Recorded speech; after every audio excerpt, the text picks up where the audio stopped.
Welcome back to Recreational Garage. In this video we are moving on to front suspension.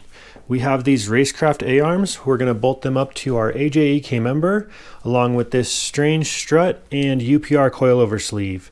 And then we will get everything bolted up, see how it looks. We have to figure out what size spacers we need for the A-arm to Camber. So we'll get everything together and just start kind of messing around with it and seeing what looks best. So anyway, let's get to it and see what we can get done.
we got the K-member back installed. We got both caster camber plates all hooked up, and we have the driver's side all hooked up here. We'll roll under there here in a second so you can see it a little bit better. All right, we got the strut all mounted. I didn't put a spring on just so that it would be easier to move around. And then we adjusted this arm forward and backward and just tried to check it out. It looks like if I do an 1.5 inch spacer here, an 1.5 inch spacer here, and then a 1/4 inch here, and it looks like about a 5/8 inch spacer here, that we will be pretty good. And it looks like I can do that on both sides. So I'm going to order some spacers so that we can do that. The spacers it comes with are meant for, Fox body SN chassis stuff, and so they don't quite work on this AJE setup. I would say you need to measure your AJE K-member because I don't know that these things are all perfect. So anyway, great progress. I'll get that stuff ordered and we will keep pushing forward on this. Thanks for watching, and we'll see you next time.